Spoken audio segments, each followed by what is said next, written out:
Once you start throwing yourself at someone, you become cheap. So when I found out that the campus queen who had rejected my 99 confessions was actually in love with me at first sight, and had only turned me down to savor the feeling of being pursued by the guy she liked, I resolved to ignore her completely. I threw myself into my studies and applied to my advisor for a guaranteed spot in the study abroad program. Before I left, adhering to the principle of cutting ties and moving on, I decided to make a clean break with Khloe Sterling at her birthday party. When I got to the door of the private room for her party, I heard familiar voices shouting inside. "Why is Ethan so late? You don't think he's off preparing some big surprise, do you? He's confessed 99 times, and he's about to hit 100. Khloe, you have to say yes this time, right?" Another girl chimed in, "Yeah, you obviously like him too. If you reject him again, your would-be boyfriend might actually give up and run for it." Listening to their teasing, my hand froze on the door. My face remained a placid mask. I already knew that Khloe liked me. A week ago, I'd accidentally seen her phone. The contact name she had for me was "My Dearest Husband." Her wallpaper was a picture of me, and her passcode was my birthday. I was shocked and confused, unable to understand why she wouldn't accept my confession when she clearly liked me. Only later did I learn her true motive. She liked me, but she also loved the thrill of being pursued by the guy she liked. That's why she kept putting it off. Finding out the person you like likes you back should be a happy moment, but I just felt angry and helpless. For 2 years, I had swallowed my pride to be with her. I endured the mockery of countless classmates, brought her breakfast every day, and was always the first one there with an umbrella when it rained. My devotion went completely unreciprocated. I cried myself to sleep on more nights than I can count, only to wake up the next morning and start chasing her all over again. I even nearly gave up the highly competitive spot in the study abroad program just to stay near her. The conversation inside wasn't over. I heard Khloe's voice. "He likes me. He's not going anywhere. The next time he confesses, I'll say yes." Her tone was so casual, so certain of her victory, that I couldn't help but let out a small, bitter laugh. Next time?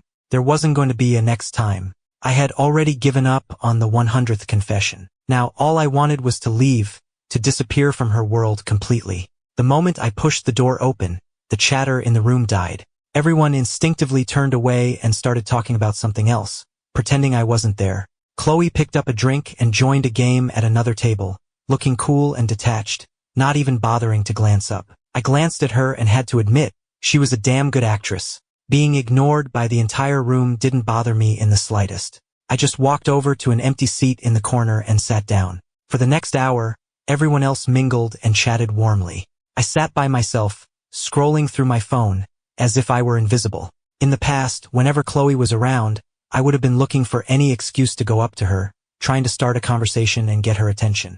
I had to beg her for a long time and get a bunch of people to put in a good word for me just to get an invitation to this party. You'd think I would cherish something so hard-won. But there I was in a sweatsuit, no effort made, with a completely casual attitude, as if her birthday was no big deal at all. This uncharacteristic indifference finally broke through her cool facade, and she couldn't help but steal a few glances at me. After the birthday song and cake, it was time for presents. I waited until everyone else was done, then slowly stood up and took a small calendar out of my bag.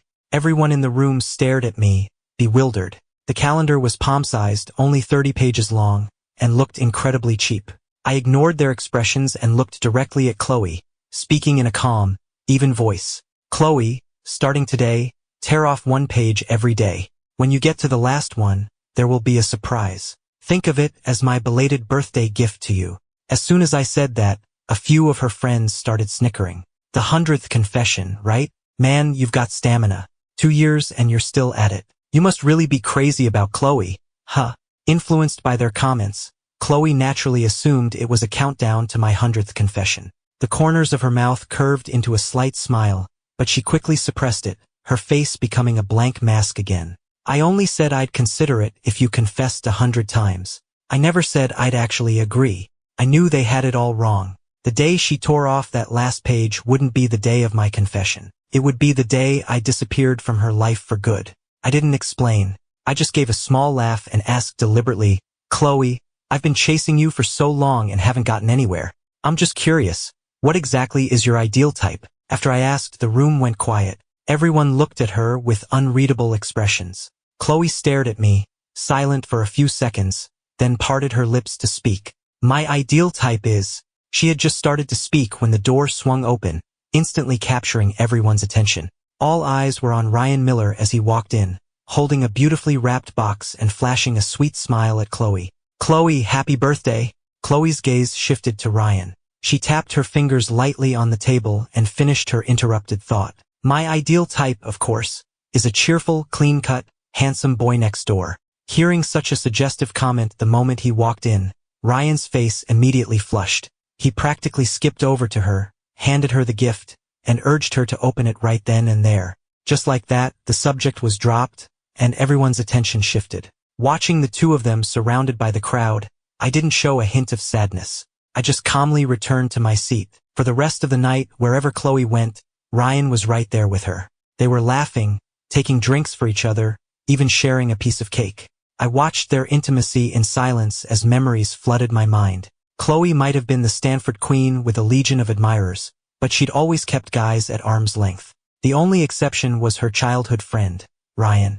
She would fix his hair, walk him to class, carry his bag, and even get into competitive bets with girls from other colleges for his sake. Every one of these acts of favoritism was like a thorn in my heart. But it wasn't until I learned the truth that I realized that even though they were childhood friends, they had never been this close before. Ryan used to follow her around all day, and she never gave him the time of day. It was only after I came into the picture that she started being deliberately, pointedly intimate with him right in front of me. All because she wanted to make me jealous, to give me even more motivation to chase her. So, watching her put on this act for my benefit again, I could only feel the bitter irony. I put down my glass and got up to go to the restroom. I splashed some water on my face to clear my head, then pulled a tissue from my pocket to dry off. My vision was obscured, and I didn't notice someone had come up beside me. Not until I heard Ryan's snide voice did I realize I wasn't alone. I glanced over. "Ethan, you've been chasing Khloe for years, and she's never said yes. You still have the nerve to show your face at her birthday party. I'm begging you, just get a clue. She doesn't like you. You're just a cheap, desperate loser." He had such an innocent face, but the words that came out of his mouth were disgusting. His words didn't faze me. I just looked at him calmly. "Are you finished?" Ryan was taken aback by my flat reaction, momentarily stunned. But not wanting to back down, he put his hands on his hips. "Of course not. Do you know what they call you around campus? The desperate puppy who confessed 99 times. You're a Stanford student, for crying out loud. Have you no shame? Anyone with eyes can see Khloe likes me. Why don't you open your damn eyes and look?" Watching him rant like a fishwife, I remained completely unfazed. I simply shifted my gaze to the space behind him and said, "Before you continue, you might want to look behind you. Before you continue, you might want to look behind you." Ryan followed my gaze, turning around with a confused look on his face, and saw Khloe standing just outside the doorway. She looked like she'd been standing there for a while, long enough to have seen the whole thing. The thought made Ryan panic. His face instantly switched back to a pitiful, innocent expression, all his earlier swagger gone. He hurried to her side, took her arm, and started explaining frantically. "Khloe, it's not what it looked like. It was Ethan, he started it," but Khloe didn't seem to care. Even though she'd clearly seen Ryan insulting me, she acted as if nothing had happened. She glanced up at me, then took off her own jacket and draped it over Ryan's shoulders, her voice impossibly gentle. "It's windy out. You're not wearing enough, you'll catch a cold." With that, she took his hand and led him back into the room. Ryan hadn't expected her to react like that. Since she clearly didn't care that he'd been yelling at me, his confidence surged back. He shot a triumphant, mocking look back at me, ridiculing my foolishness. My head was down.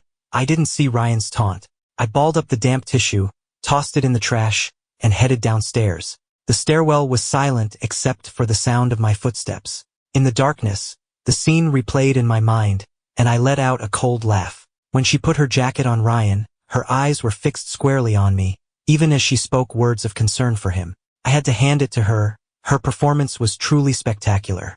If I hadn't known her secret, I might have actually fallen for it and been heartbroken all over again. Tonight wasn't the first time something like this had happened. Over the years, I'd abandoned all my pride and dignity to chase her. I never cared what anyone else said, no matter how much they mocked me or even insulted me to my face. I just wanted to be true to myself, to see it through so I wouldn't have any regrets. That's why I confessed 99 times. But the person I'd liked for 2 years had let me endure all those rumors and insults simply because she enjoyed the chase. that hurt more than 1,000 insults ever could. It was pouring rain outside, and there were no cabs. Our group was stranded at the entrance of the bar. Khloe called her family's driver to take Ryan home. Ryan immediately shot me a smug, sidelong glance, his tone dripping with deliberate condescension. It's so late and everyone's gone. It doesn't seem right to leave Ethan here all by himself waiting for a ride, does it? Khloe took the umbrella from the driver, her voice flat. He has legs. Without another glance at me, she got in the car with Ryan and they drove off. I watched the sports car disappear into the rain, unfazed, and went back to trying to hail a ride on my app. I waited in the cold for over 2 hours before the rain let up and a driver finally accepted my request. It was 2 in the morning by the time I got home. I brushed the rain from my coat and walked to my apartment door to punch in the code. Just as my door swung open, the door across the hall opened too. Khloe stepped out, her face a cold mask, her eyes empty of any warmth. Try to come home earlier. The door is loud, and you're disturbing my sleep. I saw she was still in the same clothes from the party and understood. I gave a cold smile. I gave a non-committal grunt, went inside, turned on the light, and shut the door. I had just finished taking off my shoes when I heard a loud slam from her door across the hall.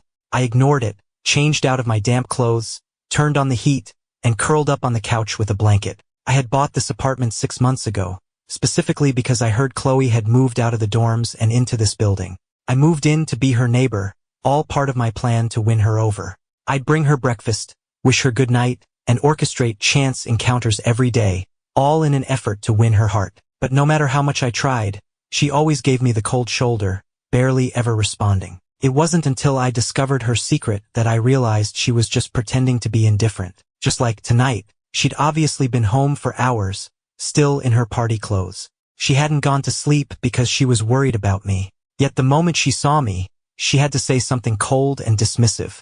I was tired of her games, tired of her pretending. I didn't want to be a part of her act anymore. I opened my phone, pulled up a real estate app, and listed my apartment for sale. If I was going to leave, I was going to make it a clean break. The next morning, the real estate agent came by to look at the place. I groggily answered the door and gave her the rundown on the apartment. As I was showing the agent out, Khloe's door opened. Khloe was on her way out, keys in hand, but she stopped and frowned when she saw the unfamiliar woman with me. Who is she? My sister-in-law. She just dropped something off. I lied without batting an eye. The agent gave me a surprised look, but she was a professional. She didn't call me out on it and quickly made an excuse to leave. I went back inside, changed my clothes, and got ready to head to campus. When I got to the elevators, someone was standing there, blocking my path. I looked up. It was Khloe. I was a little surprised. Wasn't she just leaving? Why was she still here? Khloe saw the confusion in my eyes and said, a little awkwardly, I'll give you a ride to campus today. I had no idea what had gotten into her, but I shook my head and declined. But she was weirdly insistent, making up one excuse after another. She went from we're going to be late to it's on my way, and I think she was about to bring up carpooling to save the planet. I couldn't argue with her anymore and didn't want to waste more time, so I just agreed. The entire ride was silent. Neither of us said a word. She was so used to me chattering away that my silence made her uneasy. A flicker of surprise crossed her mind. It wasn't her imagination. I really had changed in the last few days. And for some reason, these changes were starting to make her panic. As soon as we got to campus, I unbuckled my seatbelt, muttered a thanks, and got out of the car.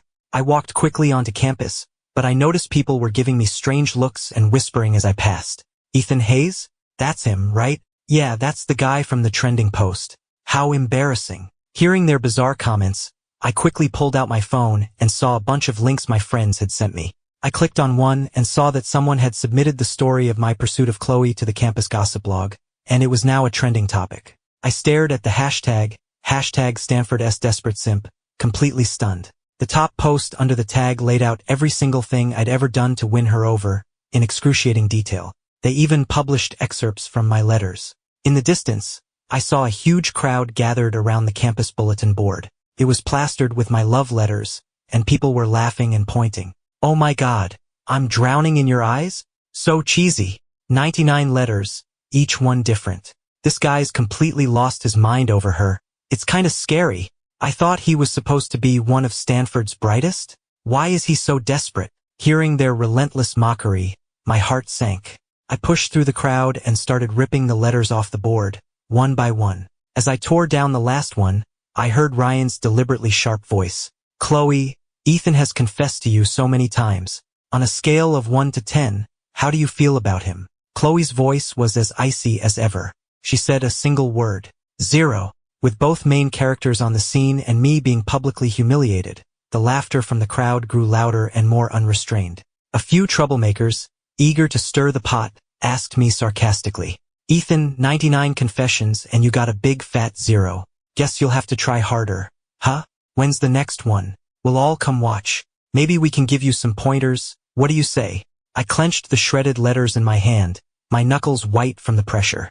Words rose in my throat, but seeing the sea of expectant faces waiting for the drama, I held them back. I let out a sharp laugh, raised the handful of torn paper like a battle flag, and declared in a loud voice, Fine, the 100th confession. Central Plaza, December 3rd, 9 a.m. sharp. Everyone is welcome to come and watch. Bring your friends. After that, I didn't care how anyone reacted. With burning eyes and a clenched jaw, I held my head high and walked away. I skipped my classes that morning and went home. I filled the sink with cold water and plunged my head in without a second thought. I held it there until my lungs burned, then pushed myself up, gasping for air. The shock cleared my head, which had been foggy with rage. I looked at my now calm reflection in the mirror, took the thick stack of letters, tore them to shreds, and burned them to ash. All of it, flushed down the drain. Over the weekend, the student club I was in, which had been quiet for a while, suddenly announced a get-together. I had to hand in my resignation form anyway, so I went. But when I walked in, I was shocked to see Khloe there. She never came to these things. I looked straight past her, pretending she wasn't there, and found a seat in the corner. The moment they saw me, a few of Ryan's buddies started in with their little routine. Hey Ryan, how'd you get Khloe to come? Duh, it's because she's with Ryan. Everyone knows our campus queen only has ears for him. I couldn't be bothered with their petty games, so I just grabbed an orange and started peeling it. Once everyone was there, the club president announced the start of a game. I wasn't interested, but I got roped in, so I had to force myself to play a stupid game of dares. After 7 or 8 rounds, Khloe finally lost and everyone went wild. Oh, here we go. The campus queen drew the kiss a guy of your choice for 3 minutes card. Quick, who's it gonna be? Khloe? Who's the lucky guy? I knew she wouldn't pick me, and I didn't care who she did pick. I just fiddled with the dice in my hand. And just as I expected, she chose Ryan. But she had one condition. All the lights had to be turned off. The room went pitch black. All you could hear was breathing and the occasional whisper from the others. 3 minutes later, the lights came back on. Khloe was the first to take her seat. Ryan just stood there, stunned, looking a little pale, though his lips were still flushed. Khloe hadn't kissed him. I gave him a quick, indifferent glance, and when the president announced the next round, I casually tossed the dice. Bad luck. Snake eyes. The lowest roll. A bet's a bet. I didn't say a word and drew a card from the dare pile. It was the same card. The exact same dare. The room buzzed with excitement. Everyone's eyes darted between me, Khloe, and Ryan. I pretended not to notice and casually spun the bottle. I pointed to a freshman girl sitting across from me. For a second, everyone held their breath, thinking I was going to chicken out. But I stood up, expressionless, walked right up to the girl, and said in a completely casual tone, Sorry to put you on the spot. The girl looked confused and was about to stand up when Khloe suddenly shot to her feet, kicking her chair over in the process. While everyone was still trying to figure out what was happening, she cut in coldly. We've been playing for a while. I'm getting tired. Time for a break, don't you think? Since she'd spoken up, her friends all chimed in, and the president had no choice but to pause the game. During the break, a few girls mentioned they were hungry, and Khloe's friends immediately dragged all the guys downstairs to go get snacks. 20 minutes passed and they still weren't back. The president got tired of waiting and announced the game was back on. I put down my phone and looked around. The freshman girl was gone. In fact, every girl except Khloe had disappeared. I didn't need to guess. I knew this was Khloe's doing, but I had no intention of playing her game. So I picked up the large glass of liquor in front of me and raised it to the remaining players. My partner left. According to the rules, I'll take the penalty drink instead. Without another word, I tilted my head back and down the entire glass. Khloe's face darkened. She couldn't believe I'd rather chug liquor than choose her. Her eyes were fixed on my rapidly flushing face, and she squeezed the dice in her hand so hard I thought they would crack. With half the people gone, the game wasn't fun anymore, and the party just fizzled out. I was pretty buzzed. I waited until everyone else had left, handed my resignation form to the president, and then steadied myself against the wall to head downstairs. Just as I got to the stairwell, I vaguely saw Ryan standing not far off. I tried to pretend I didn't see him, but he grabbed my arm, his eyes blazing with anger. "What was that look you gave me when the lights came on? I'm telling you, even if she didn't kiss me, there was a reason. It's because she cherishes me." Cherishes him? I almost laughed out loud, but I knew he wouldn't listen to anything I said, so I just nodded. "Yeah, you're right." I tried to pull my arm away, but he just gripped tighter, still ranting, refusing to let it go. We struggled, and since I was already unsteady on my feet, his pull sent me off balance. I fell backward and tumbled down the entire flight of stairs. "Ah!" Ryan, startled, lost his own footing and came tumbling down after me. A few students who hadn't left yet heard the crash and rushed back to see what happened. Seeing that we were both badly hurt, everyone started to panic. In the end, it was Khloe who made the call and had us both sent to her family's hospital. After an examination, the doctor said we had fractures that could lead to permanent damage if not treated immediately. From the moment she saw us, her eyes had been fixed on me. Seeing my pale face and the sweat pouring down my forehead, she looked as if she could feel my pain, her own heart twisting. The operating room was ready, but there was only one specialist available to perform the surgery. Khloe had to decide who went first. She instinctively looked at me, just as my eyes met hers. The adoration and passion that used to be in my eyes were gone, replaced by a dead, calm stillness. That look made Khloe's heart clench. "Miss, you need to decide. Who goes into surgery first?" I was lying on the stretcher, my face ashen. In the last second before I blacked out, I heard Khloe's firm, clear voice say the name. "Ryan. Save Ryan first." Moments later, the doctors wheeled Ryan into the operating room. The moment the door shut, I lost consciousness completely. When I woke up again, a day had passed. I opened my eyes, and the first thing I did was reach for my leg. When I felt that it was still there, that I could still feel it, a wave of relief washed over me, and tears of a survivor filled my eyes. Thank God, I wasn't crippled. My parents rushed over as soon as they heard and had me moved to a VIP suite on the top floor, where they took care of me. 2 hours later, Ryan was moved into the room across the hall. Khloe personally helped him in, her arm linked with his. For ease of access for the nurses, both our doors were kept open, so I had a clear view of everything happening in his room. Ryan was constantly complaining of pain, and Khloe would find all sorts of things to talk about to distract him. When the hospital food wasn't to his liking, she went home and personally cooked him a meal. When he complained of being bored, she brought him all sorts of games and gadgets to keep him entertained. Over the next 10 days, they were so inseparable that even the nurses started gossiping, wondering if their hospital director was about to get a daughter-in-law. I listened quietly, not saying a word, but I knew, deep down, she was doing all of this for my benefit. After all, I tried to close my door 100 times, and every single time, a nurse would immediately show up for a routine check. A 100% open door rate couldn't possibly be a coincidence, could it? On the day I was discharged, I ran into them again in the parking garage. The moment she saw me, Khloe helped Ryan out of his wheelchair and into the car. Ryan leaned out the window and gave me a fake, saccharine smile. "Ethan, I hear you live right across from Khloe. We can give you a lift." I ignored him, didn't even look up, and just got into my parents' car. When we got to my apartment building, I told my parents I could manage and made my way inside on my own with my crutches.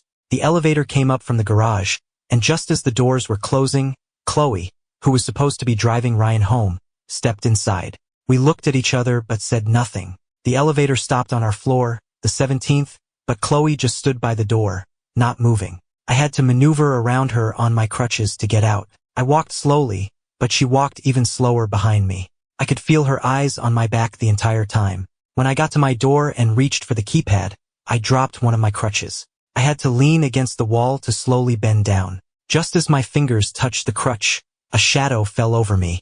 Khloe had crouched down too, as if she was going to help me. But the moment our eyes met, she pulled her hand back and busied herself with tying her own shoelace, which had come undone. I gave a sarcastic little smile, picked up my crutch, slowly got to my feet, and went inside.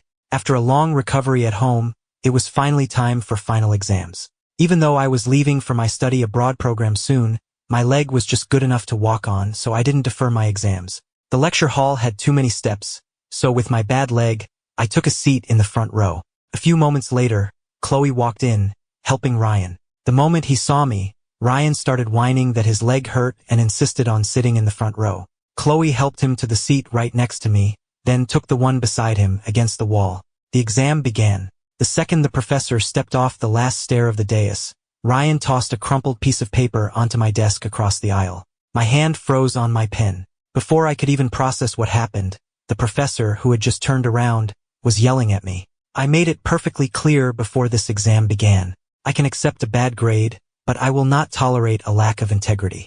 No cheating. And you, Ethan Hayes, you did it right in front of me. Your exam is void. It was only then that I understood Ryan's little scheme. But I wasn't going to take the fall for this. I stood up immediately and demanded they check the security cameras. As luck would have it, there had been a power outage in the building that morning, and the cameras hadn't been turned back on. Seeing the look on Ryan's face shift from panic to relief, I knew I couldn't let this go.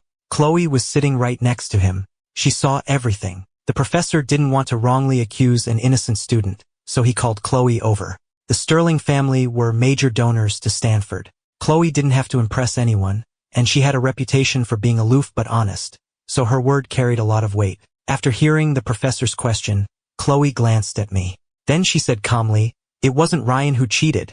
Her words were the final nail in my coffin. The professor believed her instantly and turned to me with a cold expression. "Ethan, what more is there to say? Not only did you cheat, but you tried to blame another student. You're incorrigible. I'm starting to wonder about your past grades.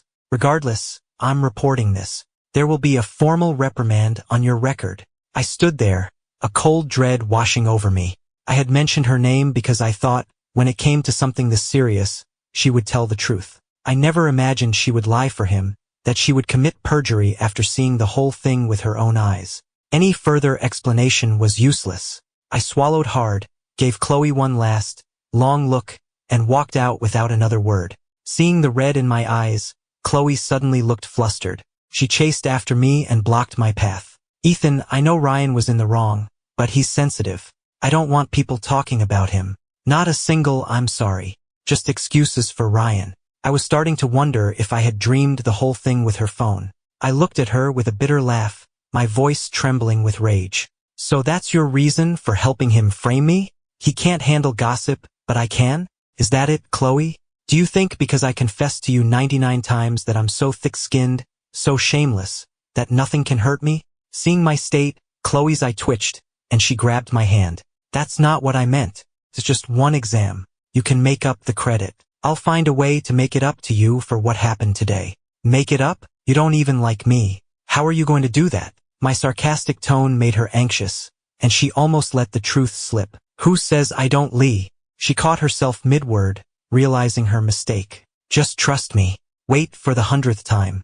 I'll make it up to you then." She all but said she would finally say yes. The old Khloe would never have been so careless. She was clearly panicking, but I was already done. I pulled my hand away and looked down. Then just keep tearing off the pages of that calendar and wait for the last day. Seeing me pull my hand back, she froze for a second, her tone finally softening. "Okay, 3 more days. I promise. I'll give you an answer you'll be happy with." 3 days before my departure, my apartment, which had been on the market for a few weeks, finally sold. The agent brought over the contract, and I signed it without hesitation. "I'll be out in 3 days. I'll have everything cleared out by then, so the new owner can move right in." The agent made a note of the date, and I walked her to the elevator.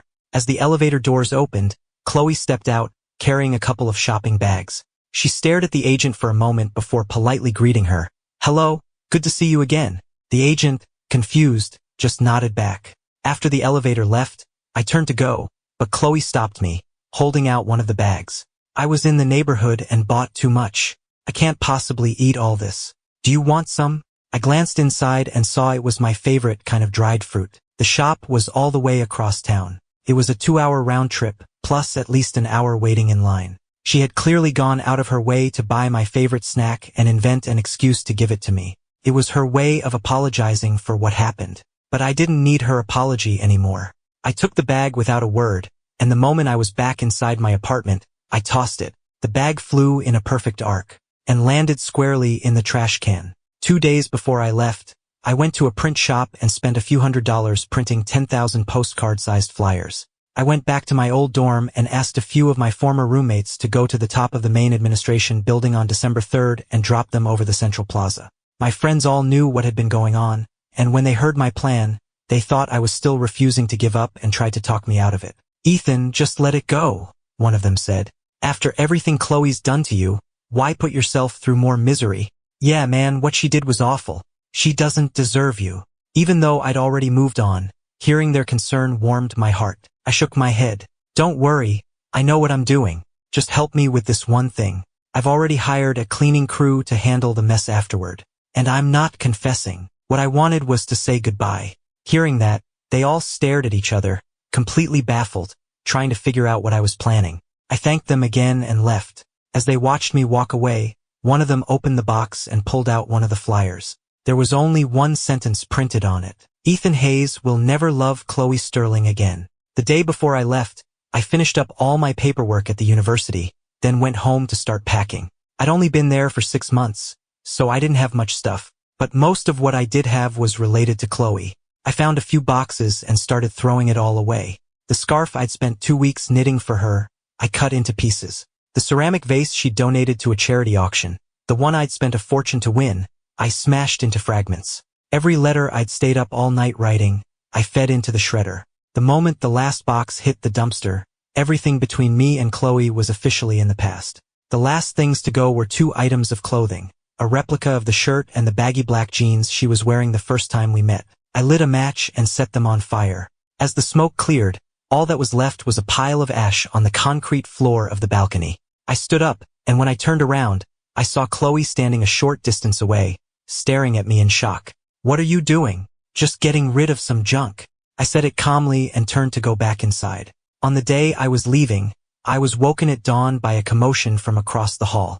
I groggily opened my eyes and grabbed my phone to check the time, only to see a flood of notifications. It took me a moment to realize they were all from a group chat with about 20 people in it. I had snuck into the group a year ago to learn more about Khloe's interests and had forgotten to leave. She had no idea I was in it. The ones blowing up the chat so early were Khloe's sorority sisters. "Khloe, you're up already? Were you too excited to sleep?"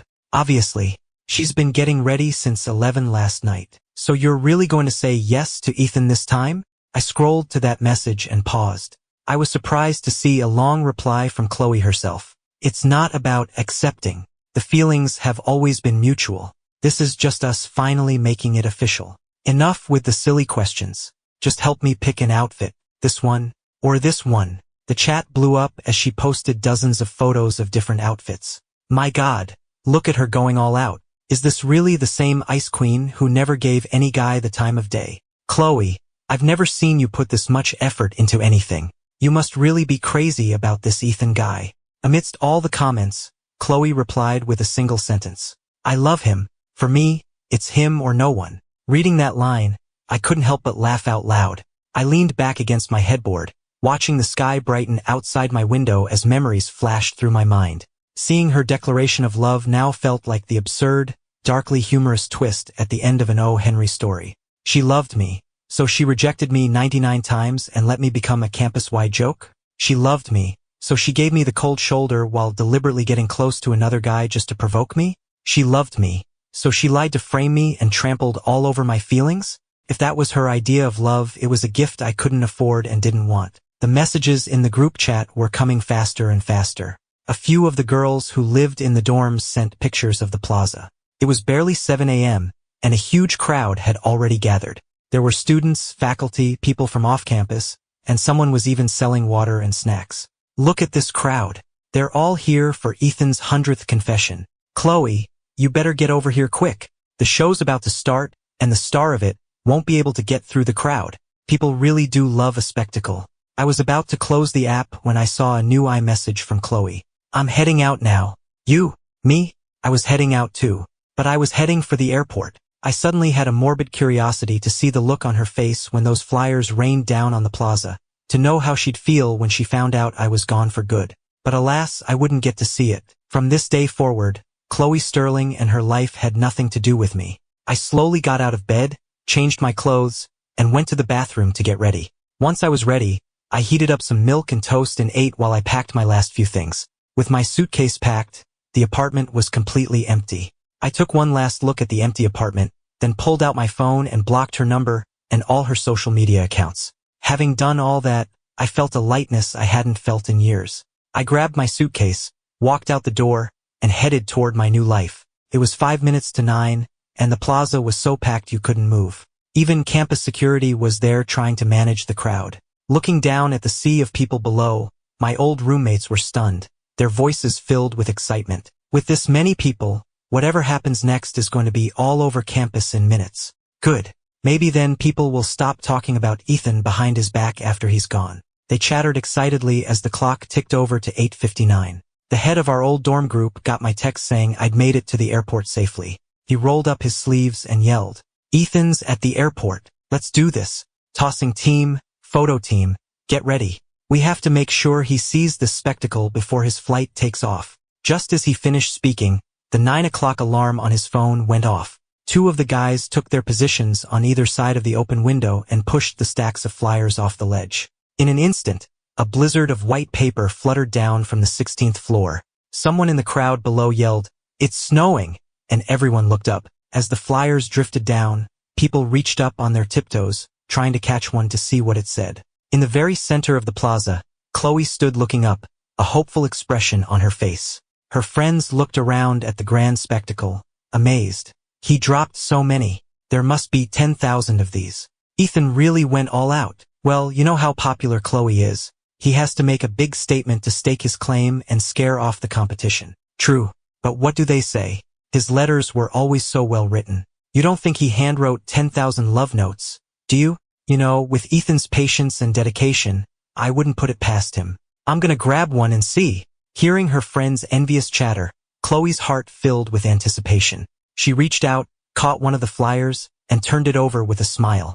The moment she read the words, the smile on her face froze. Her friends crowded around, ready to tease her, but when they saw the words on the paper, their eyes went wide and they started to stammer. This can't be right, can it? It has to be a mistake. A prank. They tried to reassure her, picking up more flyers from the ground to show her. But every single one they picked up had the same, identical printed words. Ethan Hayes will never love Khloe Sterling again. Now they were truly panicking, snatching flyers from the hands of the people standing nearby. But each one they read only confirmed their growing dread. How is this possible? I thought, wasn't this supposed to be a confession? What the hell is this? Someone must be messing with him. This has to be a prank. While her friends were still trying to make excuses, the rest of the crowd had all gotten a flyer and started shouting, "Whoa! Ethan Hayes will never love Khloe Sterling again." So this wasn't a confession after all. Holy crap, he got this whole crowd here just to announce he's over her? After a stunt like this, the entire campus is going to know. Good. Without Ethan bothering her, maybe our campus queen can finally have some peace. As the waves of commentary washed over her, the color drained from Khloe's face. She felt a tightness in her chest, as if she couldn't breathe. Her mind went blank, starved of oxygen. She clutched a handful of the flyers, her knuckles white from the pressure. Her chest rose and fell rapidly as she stared up at the rooftop, where the last of the flyers were still drifting down, her eyes wide with shock and horror. Thousands of people in the plaza were on their tiptoes, craning their necks to see her reaction. And she didn't disappoint. She dropped the flyers and stormed towards the administration building. The crowd of spectators hurried after her. After tossing the last stack of flyers, my friends were ready to pack it in. But as they reached the rooftop door, they heard a rumbling sound from downstairs. The elevator was taking forever, so they decided to take the stairs. On the 15th floor, they ran right into Khloe. She and her friends were running up the stairs, and the moment she saw my roommates, she blocked their path. A few seconds later, the huge crowd of spectators followed them up the stairs. My friends weren't the least bit intimidated by this group of imposing, angry girls. Well, if it isn't the Stanford Queen herself, one of my friends said. "I thought you couldn't stand Ethan. What are you doing chasing after this boring drama?" Hearing his sarcastic tone, Khloe's hand clenched into a fist, and her face darkened. "Did you do this? Did you scatter these flyers on your own?" Hearing her accuse them of doing it on their own, the guys burst out laughing. "Us? We wouldn't dare. This was all Ethan. He paid a fortune to have them printed and brought them all the way here. We're just the delivery boys for his farewell address. Hearing that it was really my idea, the students in the stairwell started whispering. I thought Khloe didn't like Ethan? Why does she seem so upset now that he's finally given up? You don't get it. This is a classic case of the Ice Queen getting knocked off her pedestal. Now it's her turn to grovel. If you ask me if she's regretting it now, she deserves this. She had 99 chances to say yes. Their speculation was like 1,000 tiny knives, piercing the bubble of confidence she had lived in for so long. For 2 years, she had believed she had me completely figured out, that she could effortlessly control my actions. And for 99 confessions, she had been right. She thought the 100th time would be the perfect, happy ending to our story. But instead, just when she was most certain of her victory, I had delivered a fatal blow in the most public way imaginable. She could no longer hide behind her mask of cool indifference. Her true self was laid bare for all to see. She grabbed the handrail, her voice tight with panic. Where is he? My friend looked at her pale face, a smirk playing on his lips. He flapped his hands like wings. The show's over. Of course, he flew the coop. Khloe's first instinct was that he was lying. But when she heard that last phrase, her heart skipped a beat. Flew the coop? What did he mean? A terrible feeling washed over her. She pushed past the guys and ran for the rooftop. The rooftop was empty. There was no one there. The stairwell and elevators were packed with people. There was no way I could have gotten down. Had I not even come to campus today? As this realization dawned on her, her mind raced back through the morning. She had gotten to campus at 8:30, left her apartment at 8 o'clock, started picking out her clothes at 7:30. Her mind reeled all the way back to the last time she'd seen me, the night before, and she finally realized the truth. I had planned all of this. I should have been out early in the morning getting everything ready. But her apartment, across the hall from mine, had been silent since the previous night. That meant either I left after she did, or I never planned on coming to campus at all. I had gone to all this trouble for revenge, but I wasn't even here to see it. Why? Khloe couldn't understand. She clutched her racing heart, suddenly feeling as if something essential inside her was slipping away, fast. She was terrified and utterly powerless to stop it. Campus security finally managed to clear the crowd out of the building. Khloe was escorted downstairs by her friends, where she saw a team of janitors already cleaning up the flyers. Dazed, she bent down and picked up one of the flyers, now trampled and covered in footprints. Reading the words again, she felt a completely different kind of pain. The initial shock and anger had morphed into a bottomless pit of panic and fear. The panic of realizing things were spiraling out of her control, and the fear that an even greater blow was yet to come. Her friends, seeing this look on her face for the first time, scrambled to find the right words to comfort her. It's okay, Khloe. Ethan's just doing this because he's still mad about the cheating accusation. Just go talk to him. Explain everything. Tell him how you really feel. He loves you so much. He'll forgive you. Exactly. He chased you for 2 years. 99 confessions. He's just throwing a tantrum. You just need to sweet-talk him a little, and he'll come around. Despite their reassurances, a sixth sense told Khloe this time was different. She couldn't shake the feeling of dread, and she couldn't stand their endless chatter. Distraught, she drove straight back to our apartment building, determined to find me and demand an explanation. At 10:30, she parked her car. As she walked toward the building entrance, she saw the garbage truck making its rounds, and she was suddenly reminded of the image of me from the night before, crouched on my balcony, burning something. She'd known something was off then but hadn't asked. Now, she wanted to see what I had burned, but the dumpsters had already been emptied, and the truck was driving away. Khloe clutched the flyer in her hand and headed upstairs. When the elevator doors opened on her floor, her exit was blocked by several large moving boxes. A guy standing next to the boxes saw she was stuck and quickly apologized, moving them out of the way. She figured it must be a new neighbor moving in. Remembering my leg injury, she decided to use it as an excuse to talk to me, maybe under the guise of reminding me to be careful. But as she reached her own apartment, she noticed that my door across the hall was slightly ajar. She knocked. It was silent inside. No one answered. The strange silence made Khloe frown. She was about to push the door open when a man's voice came from behind her. You must be the neighbor from across the hall. Hi, I'm the new owner of 1705. Nice to meet you. 1705? Hearing that number, Khloe instinctively glanced at the number on my door. In the next second, she froze, as if turned to stone. The guy with the boxes walked over, still cheerfully introducing himself. Khloe didn't hear a word he said. She turned around numbly, her eyes locked on him, and pointed a trembling finger at the number on my door. 1705? A new owner? What about the person who lived here before? The guy wiped the sweat from his brow, a happy grin on his face. Oh, the agent said he moved out this morning. Do you know him? Could you give me his contact info? He seemed to be in a real hurry, listed the place for a steal. I got a great deal and I wanted to thank him.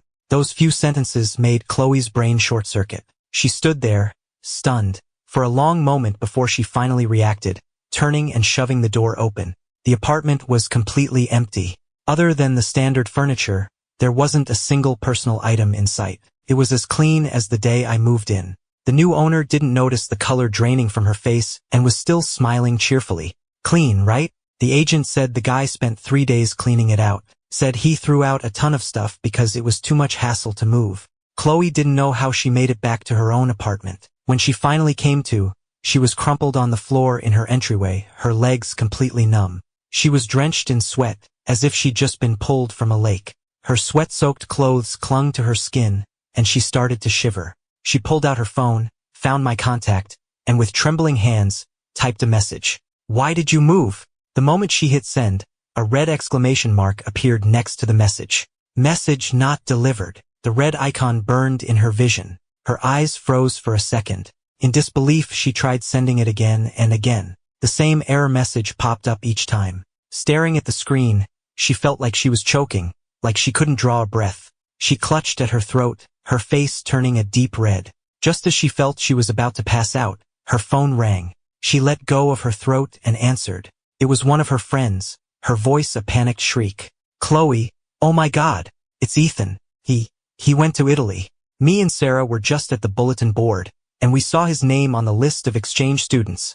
Those words hit Khloe like a bolt of lightning, sending a shockwave through her. She tried to pull herself up using the entryway table, but her legs, completely numb, gave out from under her and she collapsed. Her forehead struck the sharp corner of the wall, and a deep gash opened up, blood pouring out. From the phone lying on the floor, she could hear a frantic voice. What happened? Khloe, are you okay? We're on our way. But Khloe couldn't process the words. She pressed a hand to her bleeding forehead, a searing pain shooting through her skull, as if her nerves were on fire. She curled into a ball, a low, pained sound escaping her throat as her vision went black. In the last moment before she lost consciousness, one final thought echoed in her mind.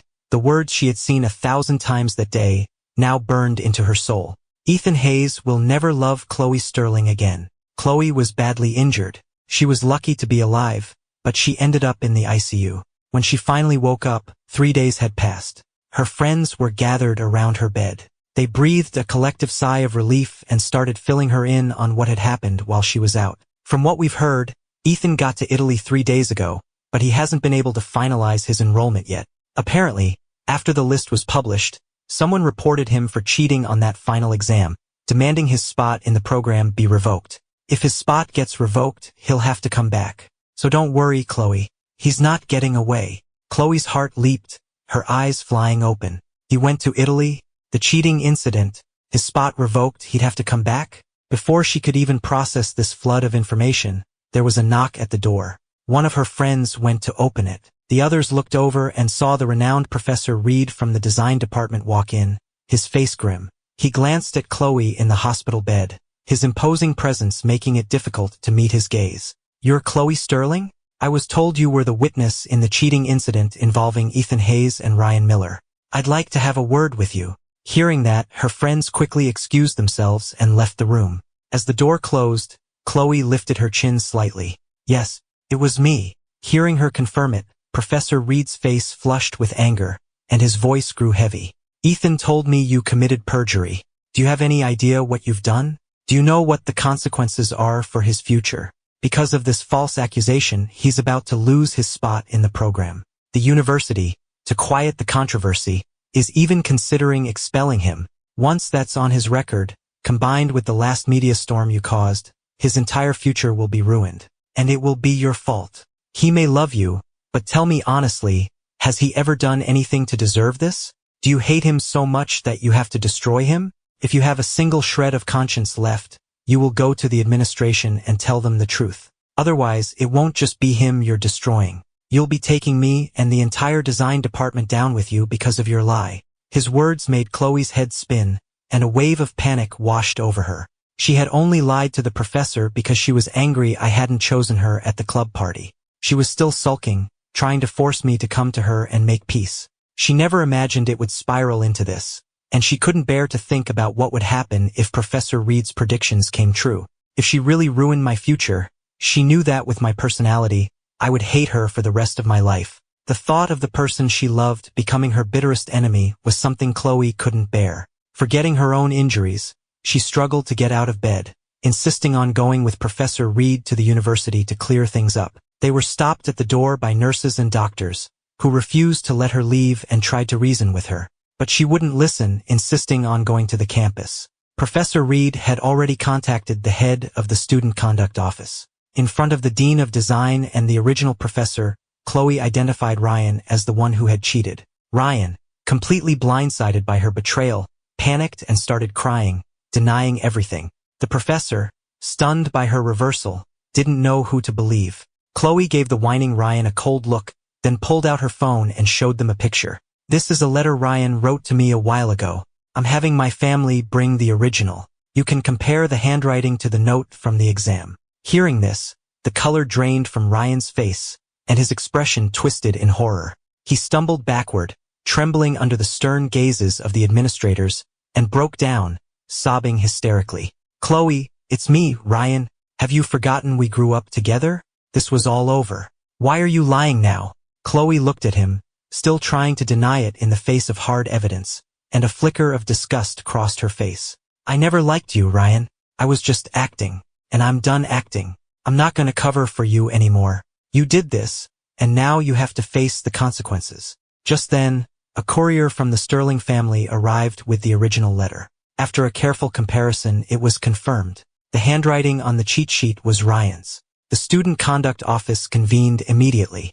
They decided to issue a campus-wide clarification. Due to the severity of the incident, Ryan was expelled, and the infraction was permanently noted on his academic record. By the time it was all over, it was already dark outside. Khloe leaned against the wall as she walked out of the office and called out to Professor Reed. "Professor Reed, does Ethan know what's been happening here?" Even though the situation was resolved, Professor Reed was still furious and looked at her with disdain. He was about to be expelled. "Of course he knows. Did that fall damage your brain?" His harsh words made Khloe feel even worse, but she pressed on. "Now that it's all sorted out, will he come back?" Professor Reed shot her a look, his voice filled with pride for his student. "There is only one spot like this in the entire department. Ethan earned it through pure talent. He's going to spend 3 years studying under the masters in Italy, and he'll have a brilliant career ahead of him. Why on earth would he come back? Besides, with people like you here at Stanford, he's better off staying away. If I had known he was so foolishly infatuated with someone like you, I would have warned him myself. You have to be careful who you give your heart to." I was sunbathing on a beach by the Aegean Sea when I got the call from Professor Reed telling me everything was fine. I didn't know how he'd gotten Khloe to tell the truth, and I didn't care to ask. I just sincerely thanked him for everything. Professor Reed gave me a few words of encouragement before rushing off to a meeting. I took a sip of my juice, enjoying the sea breeze, and leaned back in my lounge chair, completely at ease. I had arrived in Italy 3 days prior, intending to finalize my enrollment right away. But when the university here called Stanford to verify my records, they were suddenly told there was an issue with my spot and my registration was on hold.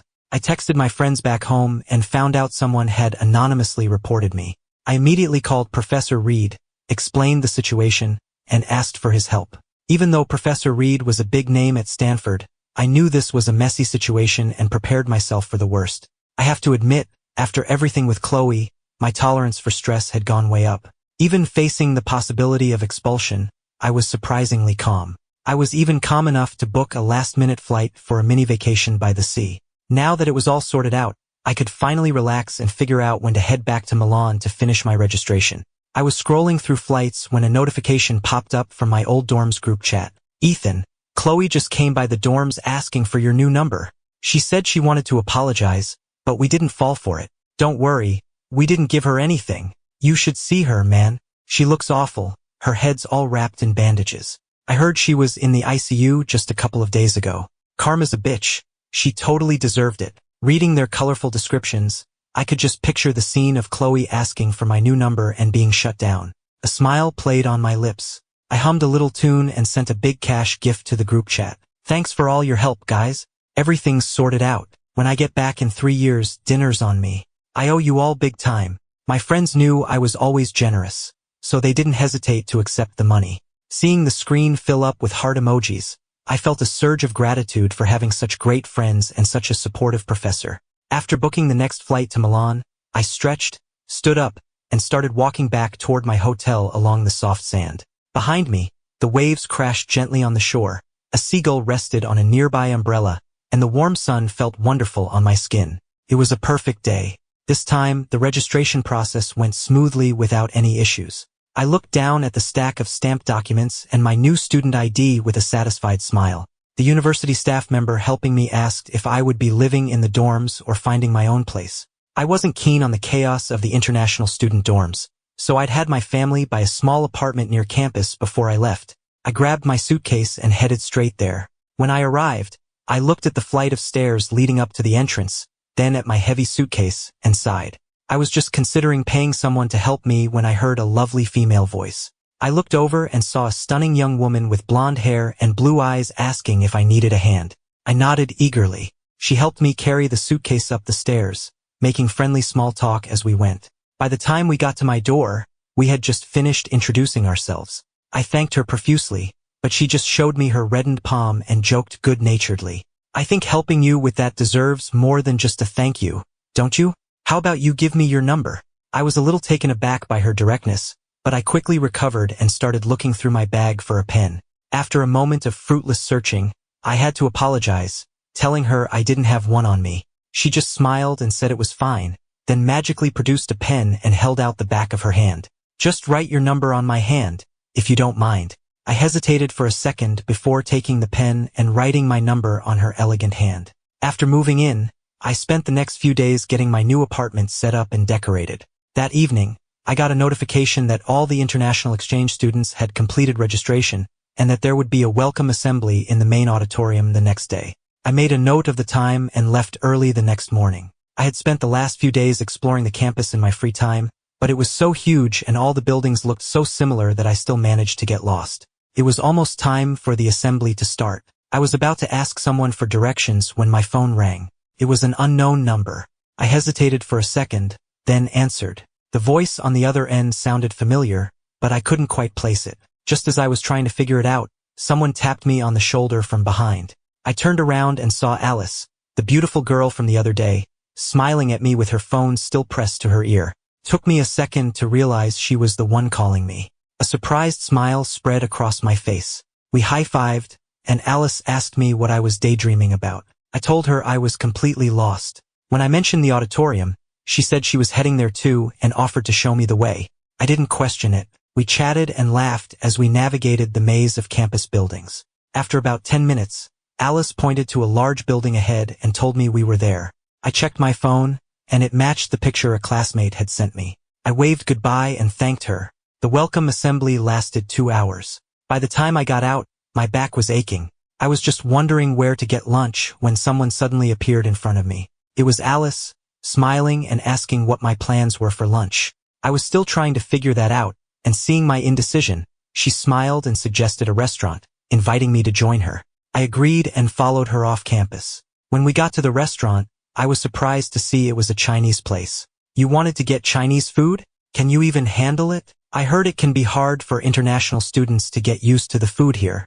I wanted to make sure you had a good meal, and I've been wanting to try authentic Chinese food anyway, so I picked this place. I was touched by her thoughtfulness and didn't want to refuse her kind gesture, so I smiled. All right then. In that case, I'm practically the host here. Lunch is on me. I hope I can give you a good first impression of real Chinese food. We continued chatting as we went inside and found a table. I took the menu and, seeing Alice's curiosity, I walked her through the different dishes before ordering 5 of our best. Thanks to her lively but polite personality, it was a very enjoyable lunch. We talked about cultural differences, funny stories from campus, and quickly got to know each other better. After lunch, Alice walked me back to my apartment. As we said goodbye, she looked a little sad to see me go and politely asked me out. This weekend, would I be so lucky as to get to take you out for coffee?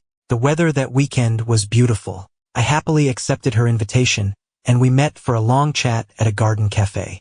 A flock of doves flew past, and a single white feather drifted down and landed in my hair. Alice saw it, smiled, and stood up to pluck it out for me.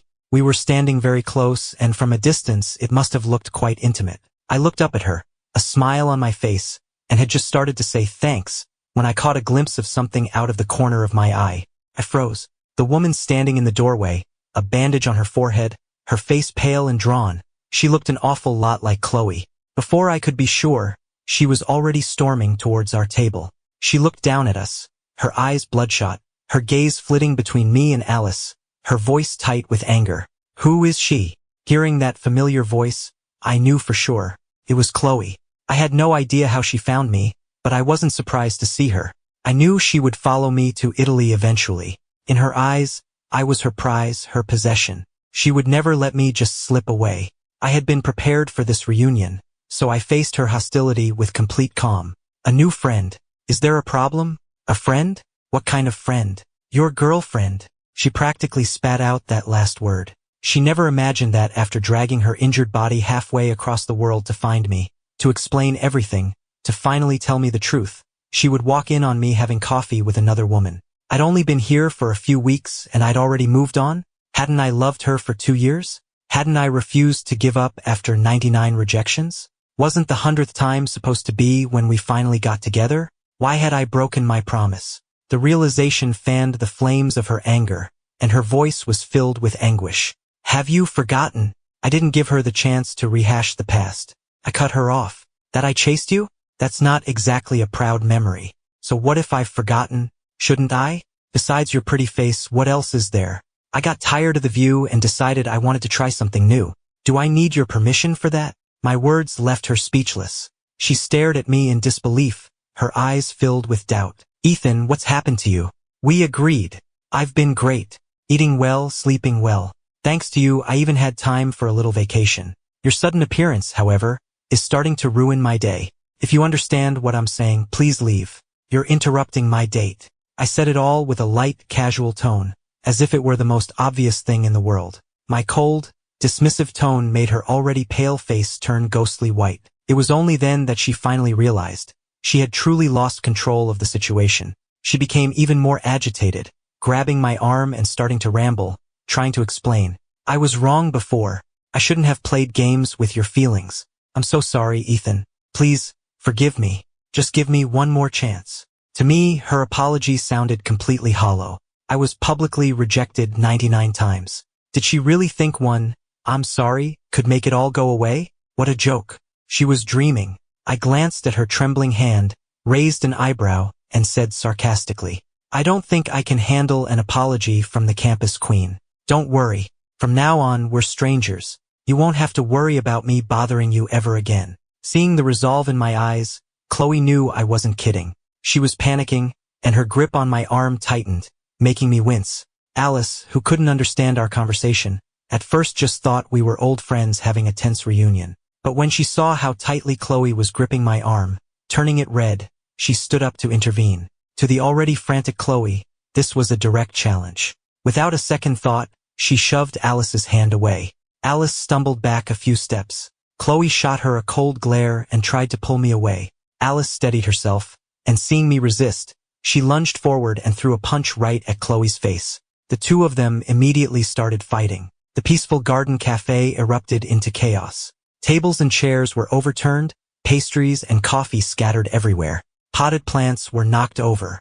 Other customers, fearing for their safety, scrambled to get out. The owner immediately called the police. Being in the city center, the police arrived quickly. They pulled the two furious women apart and took them both down to the station. The bandage on Khloe's head had been torn off, revealing the nasty gash underneath.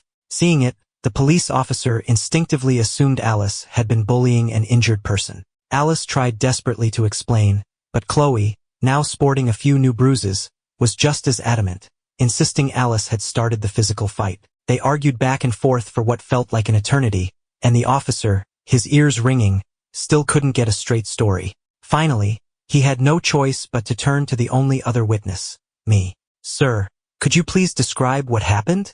At his question, both women turned to me, their eyes pleading. The moment they started fighting, I had stepped back to avoid getting caught in the crossfire. I hadn't said a word to stop them, just watched them go at it. Now that I was being dragged into it, I didn't hesitate. I raised my hand, pointed directly at Khloe, and said without blinking, "She was the one who pushed first." Hearing this, Khloe froze, unable to believe I would point the finger at her. She stared at me, her voice trembling. "I only pushed her. She was the one who threw the first punch." "Ethan, why?" Her words trailed off, unfinished. A flash of realization crossed her mind, and in an instant, she understood why I had said it. I was getting my revenge, making her feel what it was like to be the one blamed, the one framed. At that realization, she was speechless. Her chest felt tight, and she couldn't breathe. The officer, hearing her speak in Chinese, asked me to translate, but I just shook my head. I was having coffee with Alice. This woman stormed in, started making a scene, and then tried to drag me away against my will. She pushed Alice, and that's when the fight started. The last glimmer of hope in Khloe's heart died. She opened her mouth to speak, but her voice was hoarse and weak. "So from now on, you'll never be on my side again, will you?" I shot her a sidelong glance and gave a cold smile. "I'm an honest person. I only stand on the side of the truth." Still, Khloe wouldn't give up. She pressed on with another question. "And if she had been the one to push me first today, would you have told the truth then? Do you even have to ask? We're not related. We're barely acquaintances. Are we close?" Alice is young and sensitive. Of course, I'm going to look out for my friend. With that, I didn't bother to see her reaction. I just turned and walked away. With my testimony and the quickly retrieved security footage, the truth of the matter was soon clear. Because she was a foreign national who had started a public disturbance, Khloe was taken into custody. I waited for Alice to be released, then thanked her and apologized for everything. She waved it off, dismissing her minor scrapes, and said that since our date had been ruined, we should try again next week. I considered it carefully. Alice was beautiful, no doubt, but judging by today's events, she wasn't exactly the most rational or mature person. I knew Khloe wouldn't give up that easily, and I didn't want to drag Alice into it. And I certainly didn't want to end up back at the police station. I could tell she was interested in me as more than a friend, but I wasn't the type to act on impulse anymore. So, in the end, I politely declined her offer. Khloe had to pull a lot of strings, but she finally found someone to bail her out. She wandered the streets of Milan alone, with no destination in mind. Every time she thought about what had happened, her heart felt like it was being roasted over an open flame. The agony was unbearable. A tidal wave of regret washed over her, drowning her completely. She wished more than anything that she could go back to the day of my 99th confession, to say yes right then and there, to finally tell me how she really felt. Then none of this would have happened. I wouldn't have given up on her. We could have been together. But the cold, late-night rain shattered her fantasy. Watching the endless drizzle, she finally understood that what was done could not be undone. And yet, she still refused to give up. She had loved me in secret for 2 years, waited for 2 years. She wouldn't let all that hope turn to nothing. She swore she would do whatever it took to win me back. Just as I had pursued her, she would show her devotion in 100 ways, all for a single chance at my forgiveness. Just one chance. That's all she wanted. For the next few weeks, I didn't see Khloe, and life returned to normal. Alice asked me out a couple more times, but after I declined, we drifted apart. I didn't waste any time feeling sentimental about our brief connection. I focused on my social life, my studies, and my days were full and happy. Being in a foreign country and knowing how to cook a decent meal made it easy for me to fit in with the other international students. Just as I was starting to forget Khloe even existed, she reappeared. She cornered me on campus with what looked like a truckload of roses and balloons. Seeing all the curious stares, I was momentarily speechless. Khloe ignored my expression and seized the opportunity to pour out her heart. "Ethan, if I confess to you 100 times, will you give me another chance?" If I had heard those words a few months ago, I probably would have burst into tears of joy. But now I was not only unmoved, I was cringing so hard I got goosebumps. What a cliché. What a cheesy line. Was I out of my mind back then? How could I have made such a public spectacle of myself so many times? Thinking back on it now, I didn't even feel nostalgic, just embarrassed. If I could go back in time, I would grab my younger self by the shoulders, shake him, and tell him the truth about Khloe before he could make such a fool of himself for so long. 2 years. Over 700 days. Wasted on someone who wasn't worth it. What a shame. I was so lost in my regrets that I didn't even hear what she was saying. After a long silence with no response, Khloe started to panic. She grew fidgety, looking around as if trying to figure out what she had done wrong. But she couldn't find any flaw in her grand gesture, so she just looked at me nervously. But the moment her eyes met mine, I looked away, turning to wave at someone in the distance with a surprised and happy tone. "Hey, Maya, Liam, where are you guys headed?" She followed my gaze and saw I was talking to someone else. My complete dismissal of her sent a chill through Khloe's heart. Her face fell, and she desperately tried to get my attention back, forcing out a few words. "Ethan, Before she could finish, the girl, Maya, walked over, her tone familiar and friendly. "We're going camping. Want to come, Ethan?" The weather was perfect. I had no plans for the weekend, and a very convenient excuse to escape my current situation had just presented itself. I had no reason to say no, so I quickly agreed. Liam, expecting my answer, reached for the bag I was carrying. I didn't object, handing it over to Maya and smiling as I asked about their plans. Neither of us gave Khloe a second glance as we fell in with the camping group, lost in our own conversation. Watching our group walk away, the color drained from Khloe's face. She clenched her fists, her gaze fixed on Maya, a look of bitter resentment and budding jealousy in her eyes. Khloe followed us all the way to the countryside. From across the small river, she had a clear view of everything we were doing. A group of 7 or 8 of us international students were having a barbecue, chatting, playing games, a lively and happy scene. She couldn't join in, she could only watch from afar. And the more she watched, the more miserable she felt. No matter what I was doing, Maya was always right there beside me. The distance between us was never more than a few feet, and it seemed to be shrinking. This easy intimacy, so different from how I was with everyone else, made Khloe burn with jealousy. She looked like she wanted to march over and drag me away, but she knew if she did that, it would only make me angrier. She didn't want to make things even worse between us, so she couldn't do anything to add fuel to the fire. So she had to swallow the bitter, burning emotions and force herself to be patient. She endured it for 6 hours. As night fell, we lit a bonfire and the party grew even more lively. Maybe it was getting too loud for me. I wandered down to the riverbank by myself to get some fresh air. Khloe seized the opportunity and came up beside me. "Ethan, there's something I need to tell you." I was in a good mood, but the sight of her still soured it. My tone was sharp. "Sorry, I'm not interested." I turned to leave, but she panicked and grabbed my arm, her eyes pleading. "Just a few minutes, Ethan. There's something I should have told you a long time ago." At that, I finally looked up at her, a strange expression on my face. "A long time ago? What is it? Don't tell me it's some nonsense about how you fell in love with me at first sight 2 years ago." By the end of the sentence, my voice was dripping with sarcasm.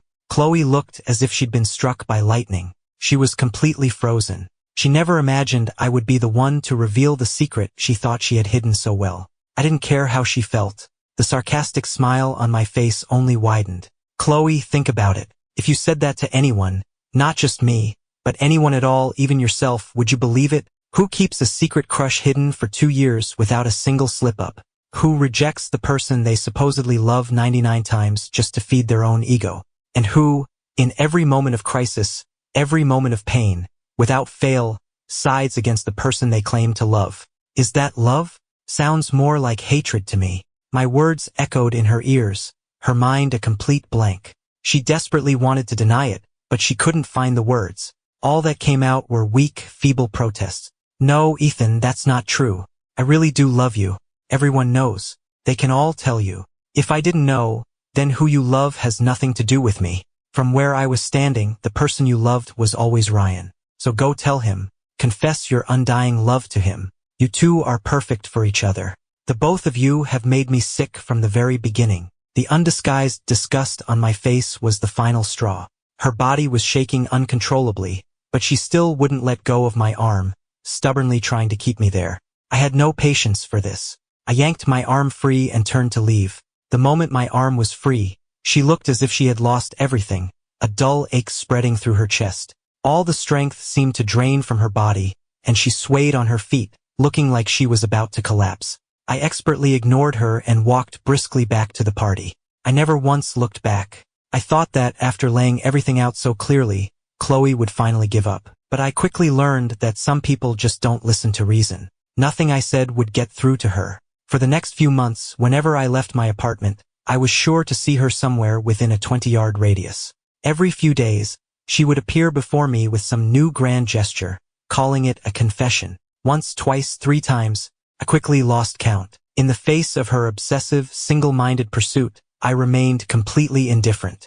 I gave her no reaction, ignoring her whenever I could. When that didn't work, I'd call security and have her removed for harassment. Over time, everyone on campus came to know who Khloe was and the story of her relentless pursuit. So wherever she went, people would point and whisper. But she didn't seem to care, her focus solely on me. She seemed to believe that if she just kept at it, she would eventually win me over. But reality was far crueler than she could have imagined. Not only was I completely unmoved, but I also started accepting the advances of other women, right in front of her. I'm good-looking and have a decent personality, so I've never had a shortage of female attention. Before, to reassure her, I had firmly rejected any and all advances from other girls, focusing all my energy on her. But now I accepted everything from everyone, except her. No matter who gave me flowers or gifts, I would accept with a smile and a thank you, as if deliberately trying to provoke her.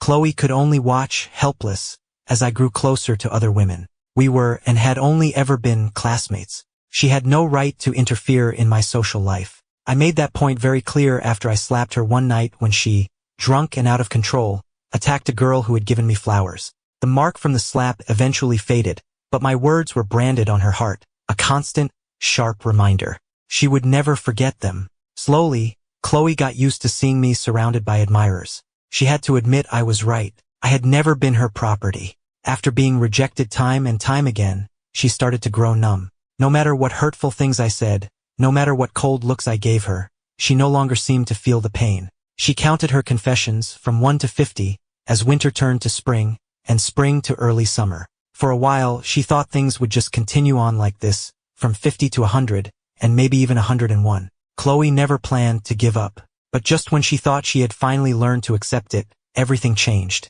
I appeared in front of her, holding another woman's hand, and smilingly introduced her to a passerby as my girlfriend. In that moment, Khloe's world collapsed. She had thought I was just playing the field, putting on a show for her benefit. She never imagined I would actually say yes to someone else.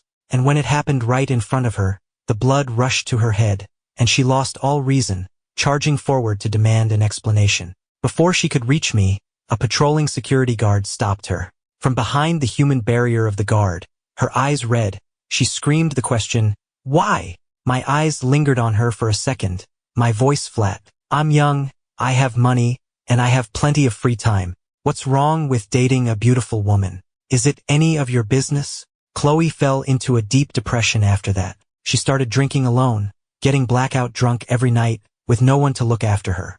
Every morning she would wake up to an empty apartment and be consumed by a wave of despair. The loneliness of being so far from home, the agony of her unrequited love, it was all a constant, sharp pain in her heart that wouldn't go away. Sometimes, in a drunken stupor, she'd get the reckless idea to find me and beg me to break up with my girlfriend. But every time she got close enough to see me and my new girlfriend, holding hands and smiling, her courage would fail her. Khloe had known me for 2 years, but she had never seen me smile so happily, because our time together had been anything but happy. In fact, it had been a daily routine of pain and humiliation that was hard to even think about. If it was so painful for her to see me with someone else, how must I have felt all those times I had to watch her with Ryan? Now, finally, Khloe understood, but it was too late. She refused to listen to her friends and family, insisting on staying in Milan, determined to see things through to the end. The days passed, each one an eternity, and yet they flew by. As the summer heat began to fade, Khloe finally heard the news she had been waiting for. I had broken up with my girlfriend. First, she couldn't believe it. Only after hearing it confirmed several times did she finally allow herself to feel the joy she had been suppressing for so long. She went to find me, a smile on her face, ready to offer her comfort. But once again, things didn't go as she expected. I showed no signs of sadness. I looked at her with the same indifference I had shown for months, as if she were invisible. The smile on Khloe's face froze. She tentatively asked if I was okay, if I had been hurt. The truth was, the relationship had been mostly physical for me. I was attracted to her beauty, and we dated for a few months. But after a while, the novelty wore off. She was heading back home anyway, so we mutually decided to end things. I had some feelings for her, sure, but it wasn't a deep, all-consuming love. So after we broke up, I was a little sad for a day or two, but I got over it quickly. So when Khloe so abruptly asked if I was okay, I was a little speechless. I stared at her for a moment before putting on a polite smile. It was an amicable breakup. We both agreed. There's nothing to be upset about. Hearing that, Khloe seemed to relax a little, but my next words caught her completely off guard. Besides, even if I was heartbroken, what would it be compared to what I went through for 2 years? You were there, you saw it all. Why are you here now, shedding crocodile tears? My final, sarcastic words made Khloe panic. She tried to explain, but I didn't give her the chance. About what happened back then, I can explain, Ethan. Enough. It's getting old, Khloe. Stop acting. I'm no longer an appreciative audience for your little performance of 3 parts coldness, 3 parts cruelty, and 4 parts whatever else you're trying to project. If you're that desperate for an audience, go back home. I'm sure Ryan and your little fan club would be happy to watch your show. My words left her red-faced and speechless. I adjusted my bag on my shoulder, pushed past her, and headed for my next class. My little romantic diversion was over. It was time to get back to focusing on my studies. I had promised Professor Reed I would make him proud, and I intended to keep that promise. After everything she'd been through, Khloe was no longer so easily defeated by my words. In fact, she seemed to regroup and prepare for her next confession. From the 50th confession to the 99th, late summer turned to the dead of winter. I remained completely unmoved by her swimming pool full of flowers, her spectacular fireworks displays, and the drone light show that spelled out my name in the Milan sky. I was actually grateful that I had started insisting everyone call me by my English name. Now, most people knew me as Ethan, and few connected me to the Ethan Hayes of her public declarations. By this point, Khloe had exhausted her repertoire of grand gestures. After 99 failed attempts, she was at a loss.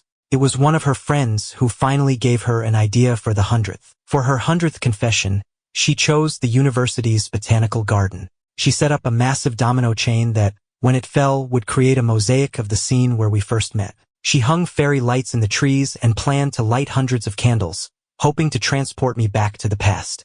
To make sure I would be there, she enlisted the help of dozens of people and had multiple backup plans. This time, she was determined to make me understand that she really had fallen for me at first sight, and that she was truly sorry for everything. Everything was perfectly planned. There was only one problem. When the time came, the star of the show was nowhere to be found. None of the people she had sent to find me could locate me. All her backup plans were useless. Seeing her elaborate surprise about to go to waste, Khloe lost control. She drove around like a madwoman, searching every place she could think of to find me. At 9 o'clock, an alarm went off, and the dark garden was instantly illuminated. Countless balloons were released, flower petals and feathers rained down from above, and the sound of a romantic piano piece filled the air. A soft clicking sound began, the sound of the dominoes beginning their chain reaction. The chain reaction lasted for over 10 minutes. The moment the last domino fell, all the candles simultaneously burst into flame. The candlelight illuminated the final image on the ground, a lifelike mosaic of 2 swans dancing. The grand surprise was complete, but Khloe felt completely drained of all her energy. She leaned against a nearby trellis for support, sweat beading on her forehead, her eyes unfocused. All because the spot she had saved for me, right beside her, was empty. I hadn't come to her 100th confession, just as I hadn't gone to my own 100th confession, or rather, my 100th farewell. Khloe knew. I must have figured out her plan and deliberately disappeared. And she was right. After everything had quieted down, her phone rang. It was an unknown international number, but the moment she answered, she recognized my voice. She could hear the sound of crashing waves and my soft laughter in the background. I heard you were planning your 100th confession tonight. Such a shame I'm not in Milan. My apologies. Hearing my voice, a tiny ember of hope flickered in Khloe's heart, which had long since turned to ash. She swallowed the pain and bitterness in her heart and answered in a casual tone. It's okay. I'm just happy you called. If you want, I can prepare a 101st confession. 102nd. Her voice was filled with a hopeful tremor, as if she was already lost in a daydream where I had forgiven her. I had no intention of feeding her delusion. I looked out at the sparkling sea, feeling the warm sun on my skin, and let a hint of my own happiness slip into my voice. That won't be necessary. I'm just calling to tell you two things. Khloe's throat bobbed, and her grip on her phone tightened. A flicker of light, of hope, appeared in her eyes. I don't know if it was a flicker of hope, or just the reflection of the flickering candlelight. First, a friendly reminder. It's winter and it's very dry. When you're finished with your little show, you should probably blow out all those candles before you start a fire. Hearing that, Khloe looked up and saw a dry leaf spiraling down from a tree. Second, I have some good news. I'm dating someone new, and if you can believe it, she's even more beautiful than the last one. So you can stop at 100 confessions. Those simple words echoed endlessly in Khloe's mind. In an instant, it was as if she was under a spell, the words replaying over and over in her mind, a sharp, stabbing pain radiating from her forehead. The pain was so intense, she lost all her strength. Her phone slipped from her grasp and clattered onto one of the candlesticks. Unfortunately, to help with the precise placement, all the candlesticks had been connected with a thin, flammable thread. One candle fell, pulling the others down with it in a chain reaction. The flames ignited the scattered leaves and feathers on the ground, then quickly spread to the wooden dominoes. Fanned by the winter wind, the fire roared to life, engulfing the garden in moments. The reflection of the towering flames danced in Khloe's eyes, the heat chasing away the chill in her bones. But she didn't move. She didn't run. She didn't scream for help.